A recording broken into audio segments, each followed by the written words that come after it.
Okay, so today we're going to talk about truth tables and how we can use them to show that statements are equivalent. Like we can show that the inverse is equivalent to the converse and stuff like that. So let's first start off with the truth table. So what I'm going to do is give you some basic rules about truth tables. So we're only going to do two propositions. So we'll do P and Q. So P and Q can basically have these possible outcomes, right? So if P could be true, P can be true, and then false, and you'll see why we do that in a second. And then this will be T, F, T, F. So these are all the possible things that P and Q can have together, right? P could be true, Q could be true, P could be true, Q could be false, P could be false, Q could be true, and P could be false, and Q can be false. Okay? So these are all the possible things that P and Q can have with each other. So the first thing I'm going to do is not P. So basically, not P is just whatever P is not. So wherever the T is, we'll put an F, and wherever the F is, we put a T. Pretty straightforward. The next one is not Q. So not Q is the exact same thing. So F, T, F, T. Okay, the next one is is not that bad either. So P and Q. So this represents and. Okay, so basically, in order for this to be true, this P and Q to be true, both P and Q have to be true. So this would be true, and then the rest will be false, right? And then the next one will be P or Q. So this is a symbol for or. So that means P can be true or can be true in order for this statement to be true. So this is definitely true. This is true. This is true. And there's only one false here. Okay. So the next one we got to worry about is P implies Q. Okay. So for P implies Q, we would have, so basically we can have that to be true because T and T, right? If P is true, then T is true. That's good. But if P is true, then if P is true, then Q is false. That would make this statement false, right? Okay. But if we have a false assumption, then whatever we say can be true, right? Like if pigs can fly, then I don't know, something that if pigs can fly, then the moon is made of cheese, right? So this is also true. And then this is true as well because we have a false assumption. Okay? So these are just the basic things we have for the truth table. So go ahead and write these down because we need these to actually do some of the other problems. So let's go down over here. So what we're going to do is we're going to actually show that the inverse is equivalent to the converse. So inverse is equivalent to converse. So remember, in math symbols, this is not P implies not Q, right? Is equivalent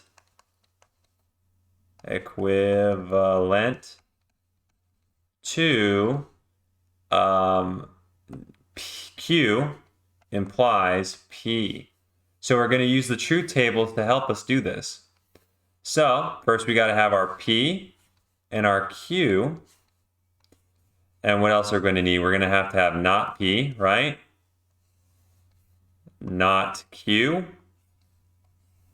We're also going to need not P implies not Q. And then to finish it off, we need Q implies P. Okay? So let's do our TTFF, TF, TF. So that's how you start all these. So not P would be F, F, T, T. Not Q would be F, T, F, T.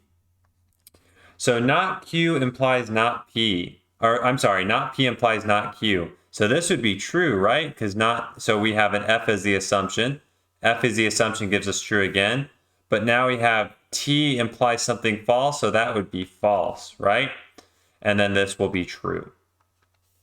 All right, so now we have to have the same truth value or the truth table like we have for P implies, not P implies not Q for Q implies P. So let's look at Q implies P. So a true implies a true, that's true. A false implies a true, that's true, right? But a true cannot imply a false, so this is false. And then a false can imply a false, and that's fine, that's true. So you can see here, right, that not P implies not Q is equivalent to Q implies P. It has the same truth table. Does that make sense? So this tells us that not P implies not Q is equivalent to Q implies P. So the inverse is equivalent to the converse of a statement, which is pretty neat, right? All right, let's do one more for this video. Okay, so now I want to show you that P, if and only if Q is equivalent to, so this is pretty big. So it's equivalent to P implies Q and Q implies P, which is pretty self-explanatory, right? But let's go ahead and do this truth table. So we're going to need P, of course, Q, of course.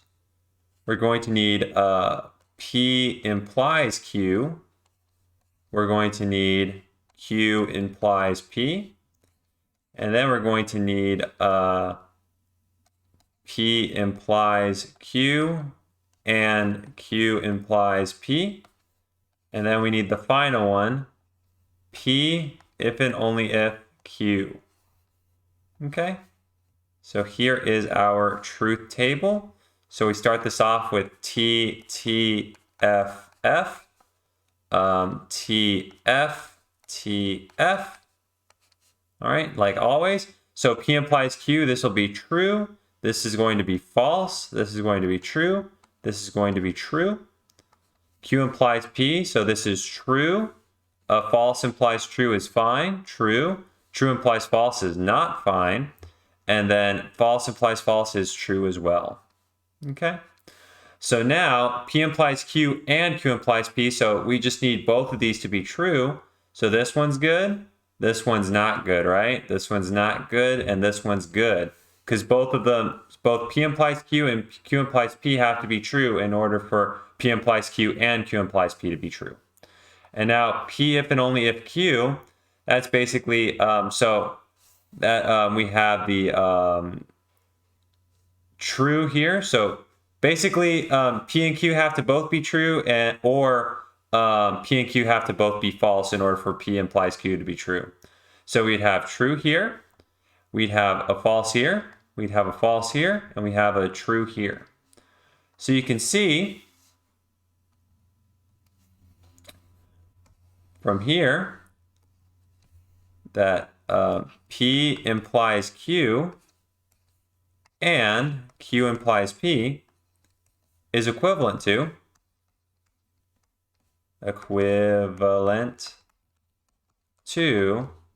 P if and only if Q. So that's how you do these types of problems, and they're really neat in order to figure out what is equivalent to what. And remember in class we talked about that the, what was it, the original statement, right? P implies Q is equivalent to